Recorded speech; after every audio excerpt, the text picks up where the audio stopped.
Psicópatas, mentes que matan. Cuando el ser humano se convierte en depredador. La violencia como posibilidad humana. Cualquier ser humano posee la capacidad de actuar de manera violenta. Esta afirmación no implica que todos vayamos a ejercer esa violencia, pero sí que forma parte de nuestro repertorio biológico y psicológico. La historia demuestra que, bajo determinadas circunstancias, personas comunes pueden cruzar límites impensables. Sin embargo, existen individuos en los que la agresividad no es circunstancial, sino estructural. Personas que piensan violentamente, que interpretan el mundo desde el dominio, el control y la humillación del otro. Cuando estas mentes encuentran placer, sentido o identidad en el sufrimiento ajeno, nos enfrentamos a la figura más temida de la criminología, el asesino en serie. ¿Qué es un psicópata? El psicópata no es necesariamente un loco en el sentido clínico tradicional. Puede razonar, planificar, fingir emociones y adaptarse socialmente. Lo que lo distingue es una combinación letal de rasgos: ausencia de empatía, manipulación, egocentrismo extremo, impulsividad y una desconexión emocional profunda. Cuando estas características se alinean con un deseo reiterado de matar, torturar o dominar, surge el asesino serial.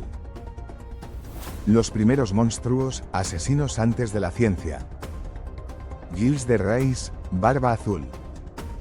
Noble francés del siglo XV, compañero de armas de Juana de Arco.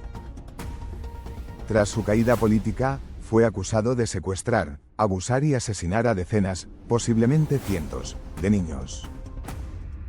Su caso demuestra que el poder y el prestigio no inmunizan contra la perversión. Elizabeth Báthory, la condesa sangrienta. Noble húngara del siglo XVI, acusada de torturar y asesinar a cientos de jóvenes. La leyenda dice que se bañaba en sangre para conservar la juventud. Aunque algunas cifras pudieron exagerarse, su crueldad quedó registrada en testimonios judiciales.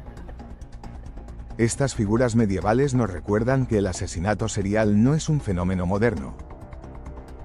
El siglo XIX, cuando nace el asesino moderno.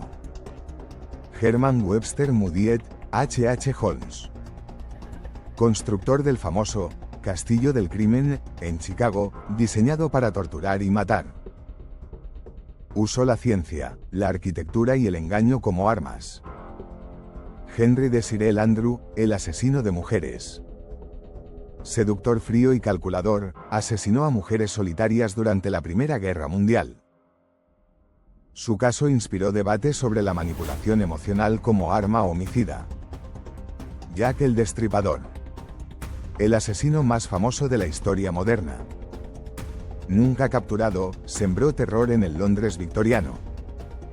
Su anonimato lo convirtió en mito. El siglo XX, la explosión del horror. Albert Fish, el maníaco de la luna, fue un caníbal, pedófilo y asesino. Su mente representa uno de los casos más perturbadores documentados por la psiquiatría forense. Friedrich Hartmann, el carnicero de Hannover. Asesinó jóvenes y vendía su carne en el mercado negro durante la posguerra alemana. Peter Kürten, el vampiro de Düsseldorf. Obsesionado con la sangre, combinaba violencia sexual y asesinato compulsivo. Líderes, ideología y crimen masivo. No todos los psicópatas actúan solos. Algunos lo hacen desde el poder. Charles Manson, líder sectario que manipuló a otros para matar.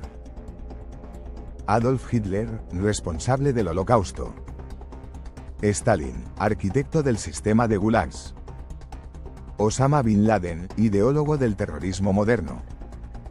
No eran monstruos mitológicos, sino seres humanos con capacidad de liderazgo, carisma y una moral completamente deformada. ¿Nacen o se hacen? El debate científico que aún no se resuelve. Desde que la humanidad comenzó a estudiar el crimen de forma sistemática, una pregunta ha perseguido a científicos, filósofos y juristas: ¿el asesino nace o se construye? ¿Existe una semilla del mal inscrita en la biología humana, o es el entorno el que la riega hasta convertirla en violencia extrema?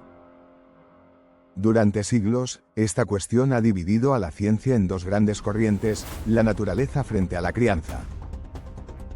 Y, lejos de resolverse, el debate se ha vuelto cada vez más complejo. Franz Joseph Gall intentó localizar el crimen en el cráneo. Hoy desacreditado, pero pionero en buscar el origen biológico del comportamiento. Cesare Lombroso creía que algunos nacían predispuestos al crimen. Sus ideas fueron refutadas, pero fundó la antropología criminal. Y la Cassagne, el microbio es el criminal, el caldo de cultivo es la sociedad. El entorno importa. El giro hacia la mente. Con el avance de la psicología y la psiquiatría en el siglo XX, el foco se desplazó del cuerpo al cerebro. Los investigadores comenzaron a preguntarse qué ocurría dentro de la mente de quienes mataban repetidamente. Aparecieron conceptos como psicopatía, trastorno antisocial de la personalidad y sociopatía. Estudios neurológicos posteriores revelaron que muchos psicópatas presentan anomalías en la amígdala, región clave para el procesamiento del miedo y la empatía, y en el corte prefrontal, encargado del control de impulsos y la toma de decisiones morales. Estas diferencias no determinan el crimen, pero sí pueden reducir las barreras internas que frenan la violencia. Aquí surge una idea inquietante. Algunos individuos pueden no experimentar culpa, miedo o remordimiento de la misma forma que el resto de la población. La infancia como terreno decisivo. Paralelamente, otra corriente científica empezó a mirar hacia el origen de la vida, la infancia. El psiquiatra John Bowlby, creador de la teoría del apego, demostró que los primeros vínculos emocionales son esenciales para el desarrollo de la empatía y la regulación emocional. Niños privados de afecto, estabilidad o cuidado consistente presentan mayor riesgo de desarrollar conductas agresivas y antisociales. Muchos asesinos seriales comparten historias de abuso físico o sexual, negligencia extrema, violencia doméstica, rechazo emocional prolongado. Sin embargo, este patrón no es absoluto. Millones de personas crecen en contextos traumáticos y nunca cometen crímenes. Esto llevó a una conclusión clave: el trauma no crea asesinos por sí solo.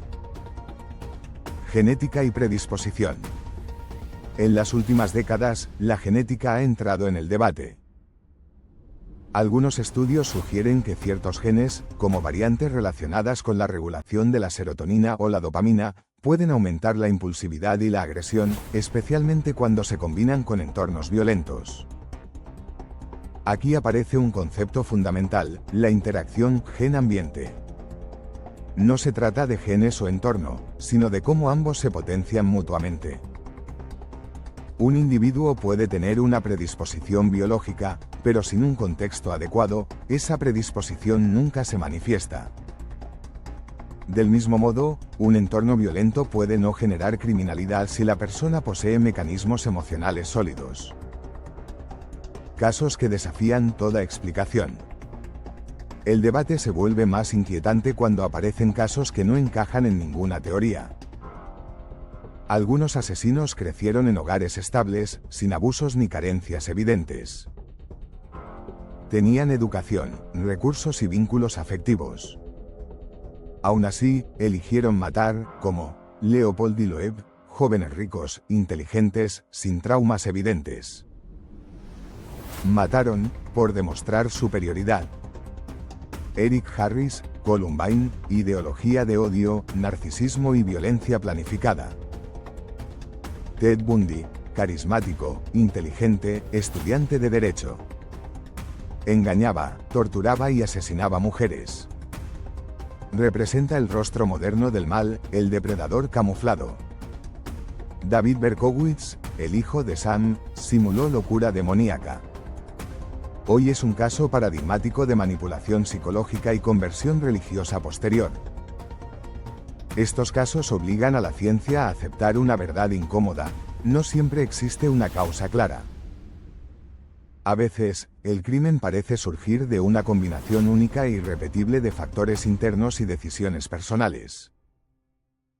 Una conclusión incómoda. Hoy, la mayoría de los expertos coincide en una respuesta inquietante pero honesta: ni nacen ni se hacen completamente. Los asesinos seriales no vienen de otro mundo. Nacen humanos, viven entre nosotros, trabajan, aman, mienten.